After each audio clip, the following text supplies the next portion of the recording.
করব, কেন করব, কোন ভাবে দাসত্ব করব, কেনই বা করব, এরকম মনের মধ্যে প্রশ্ন যদি তোমার এসে যায়, আল্লাহ রাব্বুল আলামিন সেই প্রশ্নের জবাব দিলেন, আল্লাযী খলাকাকুম, এই আল্লাহ তোমাকে সৃষ্টি করেছেন। জোরে বল সুবহানাল্লাহ। আমাদের সৃষ্টিকর্তাকে আল্লাহ, হুকুমদাতা আল্লাহ, পালনকর্তা আল্লাহ, রিজিক দাতা আল্লাহ, সব কিছুর মালিক যদি আমার আল্লাহ হয়, ইবাদতের মালিক কে? আরো জোরে আল্লাহ। আল্লাহ আমার জীবন মরণ তোমারই হাতে, মাওলাই আমার জীবন মরণ তোমারই হাতে, ইচ্ছে করলে মারতে পারো, পারো বাঁচাইতে, ঠিক কিনা? ইচ্ছা করলে মারতে পারো, পারো বাঁচাইতে, আল্লাহ আমার জীবন মরণ তোমারই হাতে, মাওলাই আমার জীবন মরণ তোমারই হাতে। রোজা হাসরে নাজাত পাবো তোমার দয়াতে, জোরে বল মারহাবা, আরো জোরে মারহাবা।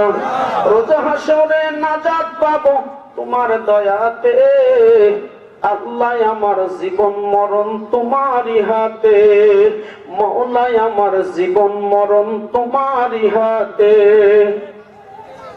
রোজা হাসরে জান্নাত পাবো তোমার দয়াতে, রোজা হাসরে জান্নাত পাবো তোমার দয়াতে, আল্লাহ আমার জীবন মরণ তোমারই হাতে, মাওলাই আমার জীবন মরণ তোমারই হাতে। জোরে জোরে বল সুবহানাল্লাহ। বাজান রে, আমাদের জীবনের মালিক আল্লাহ, আমাদের মরণের মালিক আল্লাহ, আমার হায়াত মৌতের মালিক আল্লাহ, আমাদের রিজিক দাতা আল্লাহ, পালনকর্তা আল্লাহ, সব কিছুর মালিক যদি আমার আল্লাহ সুবহানাহু ওয়া তাআলা হয়ে যায় বাজান, তাহলে ইবাদত হবে একমাত্র আল্লাহর। জোরে বল সুবহানাল্লাহ। কেন করবে? এটা যদি মনের মধ্যে প্রশ্ন এসে যায় বাজান, আল্লাহ রাব্বুল আলামিন বলেন এই জন্য করবা, আমি এমন আল্লাহ, আমি তোমাদের এমন রব, আমি তোমাদের এমন সৃষ্টিকর্তা যে আল্লাহ রাব্বুল আলামিন বিশাল জমিনটাকে তোমাদের জন্য বিছানা স্বরূপ বানায় দিলাম। জোরে বল সুবহানাল্লাহ। ওই বিশাল আকাশটাকে তোমাদের মাথার উপরে ছাদ হিসেবে আমি আল্লাহ তাবারক তাআলা বানায় দিলাম, যাতে ওই ছাদ হিসেবে শুধু নয়, ওই আসমান থেকে বৃষ্টি বর্ষণ করে জমিনটাকে ফসল উৎপাদনের জন্য উপযুক্ত করে তৈরি করে দেই, উপযুক্ত করে তৈরি করে দিয়ে আমি আল্লাহ রাব্বুল আলামিন তোর রিজিকের ব্যবস্থা করে দেই। জোরে জোরে বল সুবহানাল্লাহ। সুতরাং বান্দারে, কাইফা তাকফুরুনা বিল্লাহ, বাজান রে ভাই আমার, সময় স্বল্পতার কারণে হয়তো লম্বা আলোচনা করতে পারবো না। আল্লাহ রাব্বুল আলামিন যদি তৌফিক দেন বাজান, বিস্তারিত আলোচনা করবে ইনশাআল্লাহ। আল্লাহ রাব্বুল আলামিন সেই তৌফিক দান করুন। সকলে বলুন আল্লাহুম্মা আমিন। বাজান, এত নিয়ামত আল্লাহ তাবারক তাআলা আমাদেরকে বাজান দান করিলেন, এই দান করার পরে আল্লাহ রাব্বুল আলামিন বলেন কাইফা তাকফুরুনা বিল্লাহ, কেমন করে আমি আল্লাহকে ভুলে থাকো, কেমন করে আমি আল্লাহর সঙ্গে কুফরি করো, কেমন করে আমি আল্লাহর সঙ্গে নাফরমানি করো, কেমন করে আমি আল্লাহ তাবারক তাআলার ইবাদত বন্দেগী করো না। অথচ বান্দা, তুমি একদিন মৃত ছিলে, আমি আল্লাহ রাব্বুল আলামিন তোমাদেরকে জীবন দান করলাম, আবার মৃত্যু দেব, আবার জীবিত করব। জোরে জোরে বল সুবহানাল্লাহ। একটু দরুদ আল্লাহুম্মা সাল্লি আলা সাইয়্যিদিনা মাওলানা মুহাম্মদ ওয়া আলা আলি সাইয়্যিদিনা محبت اللهم صل على سيدنا مولانا محمد وعلى آله سيدنا رسول الله محمد। আমি অসহায় তাই এত দূরে রই, আমি অসহায় তাই এত দূরে রই, শুধু সালাম জানাই মদিনা, যাইতে পারলাম না মদিনা, দেখতে পারলাম না। মদিনা নাম যে কত সুন্দর, মদিনা আর যে কত দূর,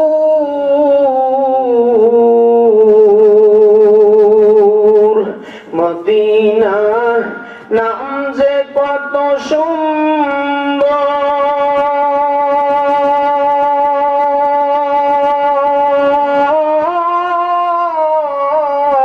মদিনা আর যে কত দূর।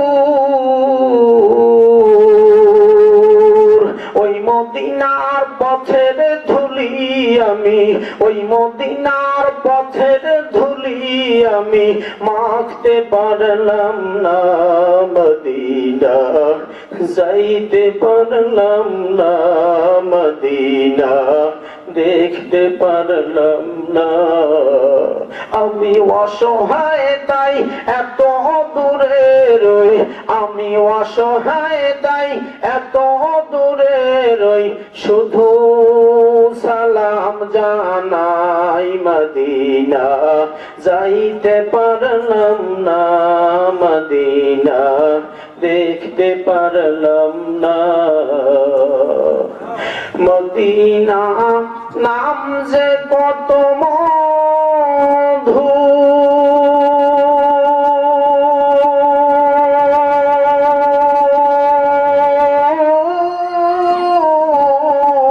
মদিনা কেড়েছে অন্তর। চিৎকার করে ব্যাপার হবে।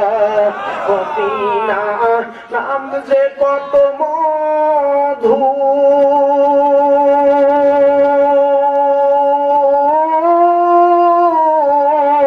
মদিনা কেড়েছে অন্তর।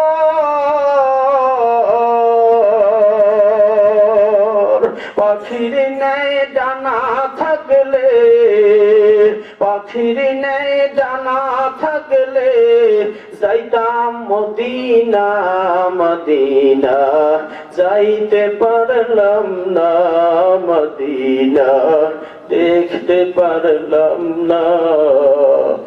আমি অসহায় তাই এত দূরে রই, আমি অসহায় তাই এত দূরে রই, শুধু সালাম জানাই। মদিনা যাইতে পারলাম না, মদিনা দেখতে পারলাম না।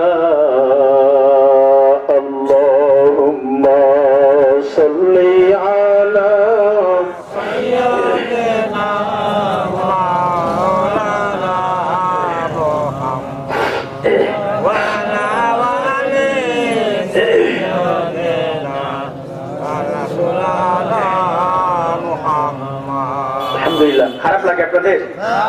খারাপ লাগে না তো? আলহামদুলিল্লাহ। আল্লাহ রাব্বুল আলামিন আমাদেরকে সৃষ্টি করেছেন তার ইবাদত করার জন্য।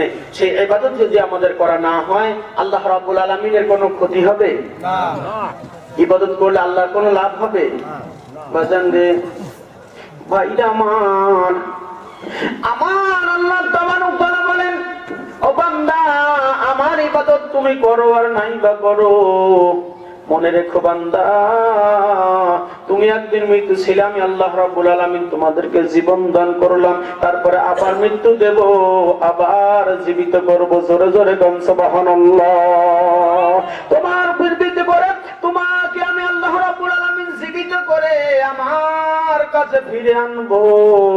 কেননা প্রত্যেকটা বস্তু তার মূলের দিকে ফিরে যায়। আমরা আসছিলাম আল্লাহর কাছ থেকে, আবার ফিরে যাব আল্লাহর কাছে। জোরে জোরে কোন কথা ঠিক কিনা ভাইরা আমার? বিশ্বকবি কবি সম্রাট আল্লামা ইকবাল রহমাতুল্লাহ আলাইহি বলেন, কাগজ কাট কা ঘুড়ি বানায়া উঠা দে आसमान में, घुड़ी बेचारा क्या करेगा, सूता मेरा हाथ में।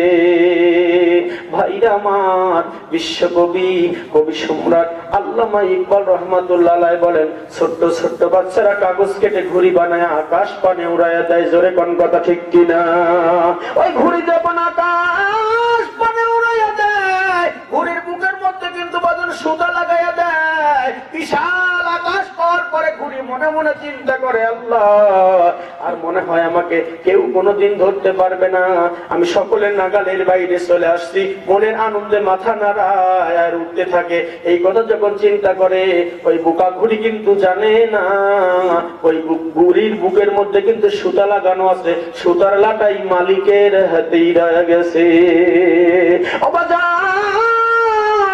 খেলা যখন ওই বালকের খেলা যখন শেষ হয়ে যাবে, সুতার লাটাই ধরে যখন টান দেবে, এমন কোন শক্তি নাই ঘুড়িকে আকাশ মানে ধরে রাখতে পারে। চিন্তার করে কোন কথা ঠিক না? ভাইরা আমার আপনার জীবনের একটা হায়াত আছে। আল্লাহ রাব্বুল আলামিন কর্তৃক একটা সময় নির্ধারণ করে দিয়েছেন। ওই নির্ধারিত সময় যখন আমার আপনার জীবনে বাজান শেষ হয়ে যাবে, এমন কোন শক্তি নাই তোমাকে দুনিয়ার বুকে ধরে রাখতে পারে। আল্লাহ রাব্বুল আলামিন বলেন, এক সময় তুমি কিচ্ছু ছিলে না, আমি আল্লাহ রাব্বুল আলামিন তোমাকে জীবন দান করলাম, আবার মৃত্যু দেব, আবার জীবিত করব। তোমাদের সকলকে একদিন আমি আল্লাহর দরবারে হাজিরা দেওয়া লাগবে। জোরে জোরে বলেন সুবহানাল্লাহ। আমরা মৃত্যু ছিলাম না এক সময়? কেমনে? আল্লাহ রাব্বুল আলামিন বলেন, বান্দা, একটা সময় তুমি তোমার কোনো অস্তিত্বই ছিল না, তুমি কিচ্ছু ছিলে না, উল্লেখযোগ্য কোনো বস্তু হিসেবে তুমি পরিগণিত ছিলে না। হাল আতা আলাল ইনসানু হিনুম মিনাদ দাহরি লাম ইয়াকুন শাইআম মাযকুরা।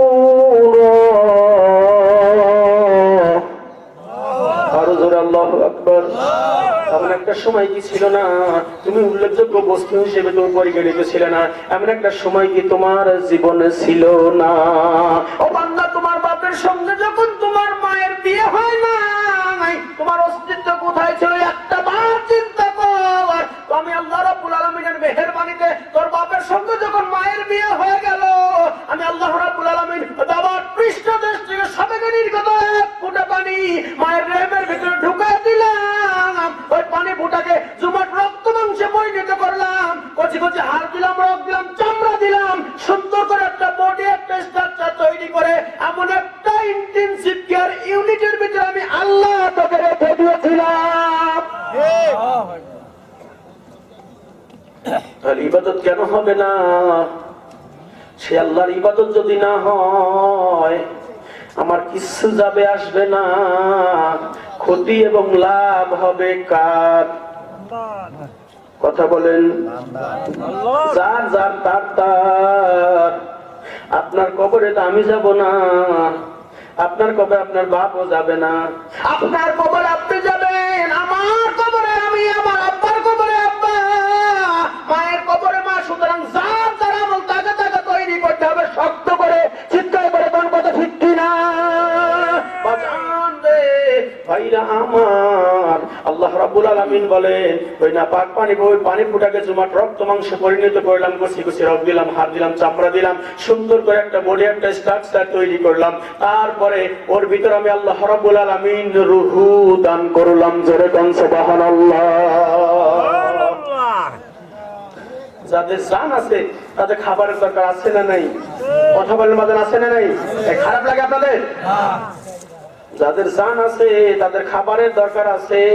আল্লাহ রাব্বুল আলামিন বলেন, বান্দা কি খাবে?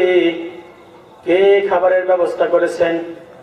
দুনিয়ার কোন নেতা, দুনিয়ার কোন মা বাবা, দুনিয়ার কোন ডাক্তার কবিরাজ মায়ের পেটের ভিতরে খাবার সরবরাহ করে নাই। আমি আল্লাহ রাব্বুল আলামিন তোর মায়ের মাসিকের অসুখটাকে বন্ধ করে দিয়ে তোমার নারীর সঙ্গে মায়ের নারী তার লাগাইয়া দিলাম। ওই তার লাগা দিয়া নাপাক রক্ত বুটাটা তোমার ভেতরে প্রবেশ করাইয়া আমি আল্লাহ রাব্বুল আলামিন তিল তিল করে তোর মায়ের পেটের ভিতরে বড় বানাইয়া দিলাম। জোরে বল সুবহানাল্লাহ। সে আল্লাহর ইবাদত কেন করো না? সেই আল্লাহর ইবাদত কেন হবে না? এখানে শেষ নয় বান্দা, এখানে শেষ নয়। আমি আল্লাহ রাব্বুল আলামিন 10 মাস 10 দিন মায়ের পেটের ভিতরে তোকে রেখে দিলাম, সেখানে খাবার সরবরাহ করলাম, তারপরে তোমাকে লালন পালন করার জন্য, তোমাকে পেটে বোঝা বহন করার জন্য মায়ের কলিজার ভিতরে আমি আল্লাহ রাব্বুল আলামিন রহমত আর দয়া দান করলাম। জোরে জোরে কোন সুবহানাল্লাহ। আল্লাহর ডাকেন লা ইলাহা ইল্লাল্লাহ, জোরে লা ইলাহা ইল্লাল্লাহ, লা ইলাহা ইল্লাল্লাহ, লা ইলাহা ইল্লাল্লাহ, লা ইলাহা ইল্লাল্লাহ মুহাম্মাদুর রাসূলুল্লাহ, লা ইলাহা ইল্লাল্লাহ, লা ইলাহা ইল্লাল্লাহ, লা ইলাহা ইল্লাল্লাহ মুহাম্মাদুর রাসূলুল্লাহ। ভাইরা আমার, আল্লাহ রাব্বুল আলামিন বলেন, বান্দা তোমার মায়ের পেটের ভিতরে আমি তোমাকে বড় করে দিলাম। 10 মাস 10 দিন যখন পূর্ণ হয়ে গেল, তোমার মায়ের পেটের ভিতর থেকে যখন আস্তে করে দুনিয়ার জমিনে বের করে আনলাম, তোমার কচি কণ্ঠ, কচি হাড়, কচি লাঞ্চ, তুমি কি খাবে, কোন খাবার তোমার শরীরের জন্য সেটিং ফিটিং হবে, দুনিয়ার কোন মানুষ সেটা জানে না, দুনিয়ার কোন ডাক্তার জানে না, কবিরাজ জানে না, দুনিয়ার কোন নেতাও জানে না কোন খাবার তোমার শরীরের জন্য সেটিং ফিটিং হবে। আমি আল্লাহ রাব্বুল আলামিন তুমি দুনিয়ায় আসার 6 মাস পূর্বে তোমার মায়ের স্তনের ভিতর দুগ্ধ গরম করে তোর জন্য রিজার্ভ করে রেখে দিয়েছি। আরো জোরে কোন আল্লাহু আকবার, আরো জোরে আল্লাহু আকবার। ওই দুধটা শুধু দুধ নয়, আল্লাহ রাব্বুল আলামিন বলেন, বান্দা রে, ওই মায়ের বুকের শাল দুধটা তোমার জীবনের সমস্ত রোগের প্রতিষেধক হিসেবে কাজ করবে, সমস্ত রোগের প্রতিষেধক হিসেবে কাজ করবে মায়ের বুকের শাল দুধ। জোরে কোন সুবহানাল্লাহ। ও বান্দা, একটা বার স্মরণ করো সেই সময়ের কথা যখন আমি আল্লাহ রাব্বুল আলামিন তোমার মায়ের স্তনের ভিতরে দুগ্ধ দান করলাম। মায়ের স্তনের ভিতরে যখন দুগ্ধ দিলাম, মায়ের স্তনের ভিতরে একটা ছিদ্র দেই নাই, সূক্ষ্ম সূক্ষ্ম 32টা ছিদ্র করে দিয়েছি। জোরে কোন সুবহানাল্লাহ। একটা ছিদ্র দিলে পরে তোমার কচি কণ্ঠ, কচি হাড়, কচি লাঞ্চ একবার চুষা মারলে অনেকগুলো দুধ বের হবে, তোমার কচি কণ্ঠ আটকে যাবে, শ্বাস নিতে পারবে না, তুমি মারা যাবে। সেই জন্য আমি আল্লাহ রাব্বুল আলামিন একটা ছিদ্র দেই নাই, সূক্ষ্ম সূক্ষ্ম 32টা ছিদ্র করে দিয়েছি। জোরে জোরে কোন মারহাবা। আল্লাহ রে ডাক রে বান্দা, আল্লাহ রে ডাক রে বান্দা, আল্লাহ বলে ডাক। ও তার ডাকতে পারলে তোর জীবনের গুনাহ হবে মাফ। আল্লাহ রে ডাক রে বান্দা, আল্লাহ রে ডাক রে বান্দা, আল্লাহ বলে ডাক। যখন তোমার কেউ ছিল না তখন ছিলাম আমি, এখন তোমার সব হয়েছে, পর হয়েছি আমি রে বান্দা, পর হয়েছি আমি। ঠিক কিনা? যখন তোমার কেউ ছিল না তখন ছিলাম আমি, এখন তোমার সব হয়েছে, পর হয়েছি আমি রে বান্দা, পর হয়েছি আমি। আমার যখন তোমার কেউ রবে না, আবার যখন তোমার কেউ রবে না, তখন থাকবো আমি আল্লাহ পাক। আল্লাহ রে ডাক রে বান্দা, আল্লাহ রে ডাক রে বান্দা, আল্লাহ বলে ডাক। যখন তুমি ছোট্ট ছিলে, দাঁত ছিল না মুখে, তরল খাবার দিলেন আমার আল্লাহ তাআলা মা জননীর বুকে, তোমার মা জননীর বুকে। ও সেই আল্লাহ রে ভুইল না রে, সেই আল্লাহ রে ভুইল না রে জীবন যদি যায়। আল্লাহ রে ডাক রে বান্দা, আল্লাহ রে ডাক রে বান্দা, আল্লাহ বলে ডাক, ও তারে ডাকতে পারলে তোর জীবনের গুনাহ হবে মাফ। আল্লাহ রে ডাক রে বান্দা, আল্লাহ রে ডাক রে বান্দা, আল্লাহ বলে ডাক। লা ইলাহা ইল্লাল্লাহ, আর জোরে লা ইলাহা ইল্লাল্লাহ, লা ইলাহা ইল্লাল্লাহ, লা ইলাহা ইল্লাল্লাহ, জোরে লা ইলাহা, লা ইলাহা ইল্লাল্লাহ মুহাম্মাদুর রাসূলুল্লাহ। বাজান রে, ভাইরা আমার, আল্লাহ রাব্বুল আলামিন বলেন, ও বান্দারা, ও বান্দা, তুমি শুনে নাও, তোমার মায়ের পেটের ভিতরে তোমার মা তোমাকে কত কষ্ট বহন করেছেন, বোঝা বহন করেছেন, কত কষ্ট করে। সেই মমতা, সেই মায়া, সেই দয়া, সেই রহমত আমি মায়ের কলিজার ভিতরে তোর জন্য পয়দা করিলাম। জোরে জোরে কোন মারহাবা। দুনিয়ায় আসার পরে পূর্ণ 2 বছর অথবা 2.5 বছর তোমাকে মা দুগ্ধ পান করিয়েছেন। মা কত কষ্ট করে আদর যত্ন করে তোমাকে লালন পালন করলেন। এমন কোন নিষ্ঠুর মা নাই সন্তানের কান্নার আওয়াজ কানে যাওয়ার পর কাজ করতে পারে, এমন কোন নিষ্ঠুর মা দুনিয়ার জমিনে একটাও নাই। মায়ের কান্না, সন্তানের কান্নার আওয়াজ যখন মায়ের কানে চলে আসে, মা কাজ ফেলে দিয়ে, শত কাজ ফেলে দিয়ে মা দৌড়ায় গিয়ে সন্তানকে কোলে নিয়ে স্তন পান করায়, দুগ্ধ পান করায়, তারপরে ঘুম পাড়ান না পাড়ানো পর্যন্ত মায়ের কলিজায় শান্তি লাগে না। চিৎকার করে কোন কথা ঠিক না? ও বান্দা, এটা দুনিয়ার কোন মানুষের বাহাদুরি নয়। আল্লাহ রাব্বুল আলামিন বলেন, বান্দা, আমি তোর জন্য তোর মায়ের কলিজার ভিতরে মহব্বত পয়দা করে দিয়েছি একমাত্র আমার গোলামি করার জন্য। জোরে বল মারহাবা। এমনিতেই নয়, আল্লাহ রাব্বুল আলামিনের সাহাবী, আল্লাহ রাব্বুল আলামিনের হাবিবের সাহাবী জিজ্ঞাসা করেন, ইয়া রাসূলুল্লাহ, ইয়া হাবিবাল্লাহ, খেদমত করব কার? আল্লাহর নবী বললেন, তোমার মায়ের, তারপর কার? তারপর তোমার মায়ের, তারপর কার? ইয়া রাসূলুল্লাহ,